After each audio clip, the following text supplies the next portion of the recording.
In Montpelier, the Scott administration has changed eligibility for the state's motel hotel voucher program.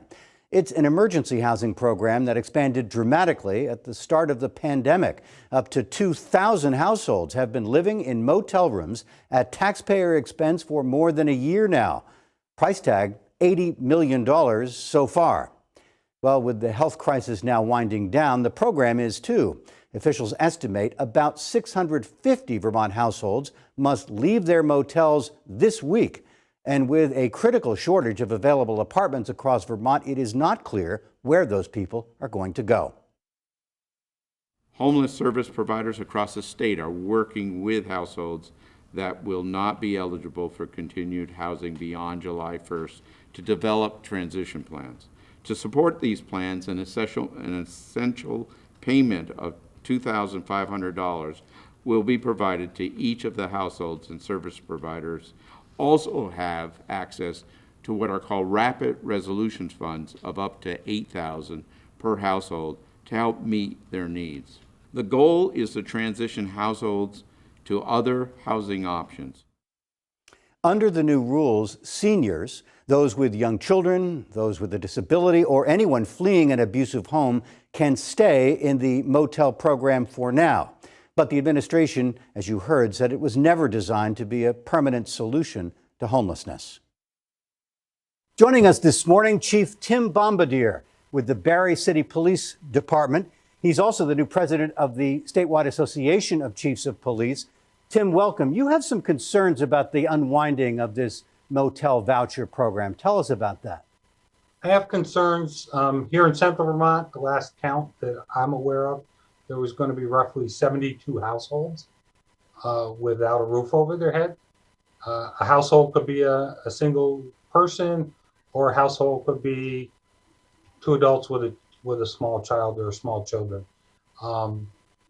That's people out on the street with no roof over their heads. The Scott administration is promising stipends for each household to help them with the expense of transitioning. And there's all kinds of money available. Won't that help? So there's all kinds of money available for developing affordable housing. There's all kinds of funds available for shelter projects, but those things take time. Affordable housing, even just from a materials standpoint, right now could take a year or years. Shelter projects are a little faster, and I know of two in Central Vermont that they're working very hard on to put roofs over people's heads. And I don't want to lump everybody into the same pot, but folks that have been part of the hotel voucher program have also been for the most part, in the same area now for close to 16 months.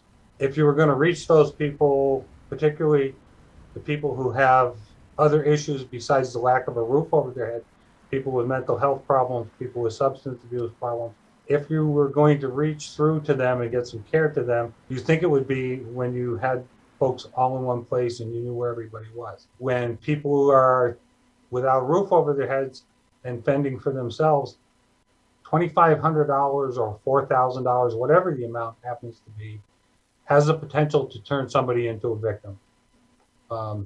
Not everybody is as nice as we would like them to be. There are predators out there that someone with $2,500 in their pocket is a target. If you're an individual with substance abuse problems, $2,500 will help facilitate that issue. Really have concerns from the aspect of people being victimized either by others or by themselves.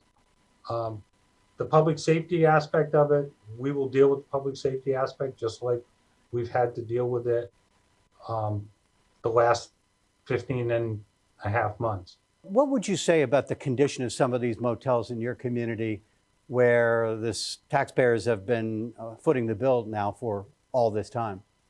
I will not name hotels by name, but there are hotels. There's one hotel in particular that I see no reason to support them through state funds or federal funds as a place to stay.